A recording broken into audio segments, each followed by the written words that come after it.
بسم اللہ الرحمن الرحیم باب الرجل یدلک یدہ بالارض اذا استنجا. یہ باب ہے استنجا کے بعد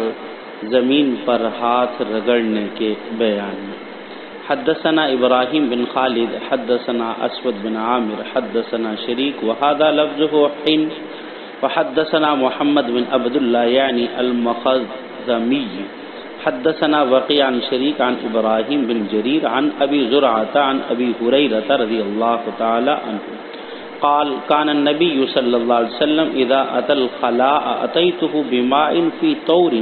او ركوة فاستنجى. قال ابو داود في حديث وقيع ثم مسح يده على الارض ثم اتيته باناء اخر فتوضا. قال ابو داود وحديث الاسود بن عامر اتم. دیکھیں ابراہیم بن خالد، اسود بن عامر، شریک محمد بن عبداللہ مخزمی، وقیع شریک ابراہیم بن جریر، مغیرہ ابو زرعہ اور حضرت ابو ہریرہ رضی اللہ تعالی عنہ سے روایت ہے کہ نبی کریم صلی اللہ علیہ وسلم جب قضاء حاجت کے لیے تشریف لے جاتے تو میں آپ صلی اللہ علیہ وسلم کے لیے پیالہ یا کوئی برتن میں پانی لے کر حاضر ہوتا، آپ استنجا کرتے اور پھر آپ صلی اللہ علیہ وسلم ہاتھ زمین پر رگڑتے، پھر میں دوسرے برتن میں پانی لاتا، آپ صلی اللہ علیہ وسلم اس سے وضو فرماتے تھے. امام ابو داؤد علیہ رحمہ فرماتے ہیں کہ اسود بن عامر کی حدیث مکمل ہے. دیکھیں اس حدیث کی اس باب کے تحت باب فی الرجل یدلک یدہ بارض اذا استنجا، اس باب کے تحت تین چیزیں بیان کی جائیں گی. سب سے پہلے نمبر پر حدیث کی سند کے بارے میں فائدہ، دوسرے نمبر پر مسئلہ اختلافی اور تیسرے نمبر پر غرض قال ابو داؤد. دیکھیں پہلے نمبر پر عن المغیرہ عن ابی زرعہ، امام حضرت خلیل احمد سہارنپوری رحمہ اللہ فرماتے ہیں کہ امام ابو داؤد علیہ رحمہ کو وہم ہوا ہے کہ ابو زرعہ اور ابراہیم بن جریر کے درمیان مغیرہ کا واسطہ نہیں، تو اس لیے چنانچہ علامہ سیوطی اور امام طبرانی سے نقل کرتے ہوئے فرماتے ہیں کہ لم یروی عن ابی زرعہ الا ابراہیم بن جریر. دوسرا امر دوسری بحث البحث الثانی مسئلہ اختلافی ہے، وہ یہ ہے کہ استنجا کرنے کے بعد ہاتھ سے راہیہ کریہہ کو زائل کرنا ضروری ہے یا نہیں.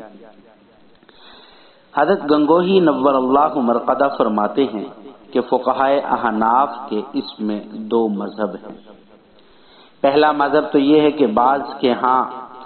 راہیہ کریہہ کو استنجا کرنے کے بعد دور کرنا ضروری ہے. اس کی وجہ یہ ہے کہ اس میں نجاست کے اعضاء صغیرہ پائے جاتے ہیں، یہی وجہ کہ ہوا خارج ہونے سے وضو ٹوٹ جاتا ہے، کیونکہ ہوا میں بھی نجاست کے اعضاء صغیرہ غیر مریہ نکلتے ہیں جو نظر آنے والے نہیں ہیں. اور دوسرا مذہب اس مسئلے کے اندر بعض فقہا کا یہ ہے کہ راہیہ قریہ کو دور کرنا ضروری نہیں ہے، کیونکہ نجاست کے اعضاء صغیرہ کی وجہ سے اس میں بدبو پیدا نہیں ہوتی، بلکہ نجاست کے ساتھ ہاتھ کے ملتبس ہونے کی وجہ سے اس میں بدبو پیدا ہوئی ہے. اور اس کو ہوا نکلنے کے مسئلے پر قیاس کرنا یہ درست نہیں ہے، کیونکہ خروج ری کا ناقص ہونا یہ اس سے اعضاء نجاست کے صغیرہ کے نکلنے سے نہیں بلکہ یہ مستقل نص سے ثابت ہے. اب یہی وجہ ہے کہ اگر کسی نے گھیلی شلوار پہنی ہوئی ہو، تہ بند پہنی ہوئی ہو اور ہوا خارج ہو جائے تو تہ بند یہ شلوار اس سے ناپاک نہیں ہوتی، تو اس سے معلوم ہوا کہ ہوا میں بھی نجاست کے اجزاء صغیرہ نہیں ہوتے، اس میں بھی بدبو نجاست سے ملتبس رہنے کی وجہ سے پیدا ہوتی ہے. اب تیسری بات غرض قال ابو داؤد. دیکھیں غرض قال ابو داؤد کیونکہ حدیث الاسود بن عامر اتم، کہ اس سے غرض یہ ہے کہ شریک کے دو شاگرد ہیں، اسود بن عامر اور وقیع، تو امام ابو داؤد علیہ رحمہ ان دونوں کی روایات میں فرق بیان کرنا چاہتے ہیں کہ اسود بن عامر کی روایت اتم ہے، اس میں حدیث کے الفاظ پورے بیان کیے گئے ہیں۔ اب یہاں ایک سوال ہوگا، وہ سوال یہ ہے کہ پہلے قال ابو داؤد سے معلوم ہوتا ہے کہ جس میں کہا گیا کہ ثم مسح یدہ علی الارض ثم اتیتہ باناء، کے الفاظ وقی کی حدیث میں ہیں، اسود کی حدیث میں نہیں، تو اس سے معلوم ہوا کہ وقی کی حدیث اتم ہے، تو دونوں قولوں میں تعارض ہوا ہے۔ اس کا جواب یہ کہ حضرت سہارنپوری نور اللہ مرقدہ فرماتے ہیں کہ پہلے قال ابو داؤد غلطی سے لکھا گیا ہے، یہ ہندی اور اردو کے نسخوں میں ہے، مصری نسخوں میں نہیں ہے۔ اور حضرت محدث تھانوی حکیم الامت حضرت اشرف علی تھانوی نور اللہ مرقدہ نے شاہ اسحاق سے جس نسخے پر ابو داؤد پڑھی اس میں بھی یہ جملہ نہیں لکھا ہوا، یہ جملہ موجود نہیں ہے۔ اور دوسرا جواب یہ کہ اسود بن عامر کی حدیث اتم ہے سند کے اعتبار سے، اور وقی کی حدیث اتم ہے متن کے اعتبار سے، اس لیے کہ اسود نے صیغہ تحدیث ذکر کیا جو کہ سماع پر نص ہے، بخلاف وقی کے، کیونکہ وقی نے عن شریک کے ساتھ سند بیان کی جو کہ سماع پر نص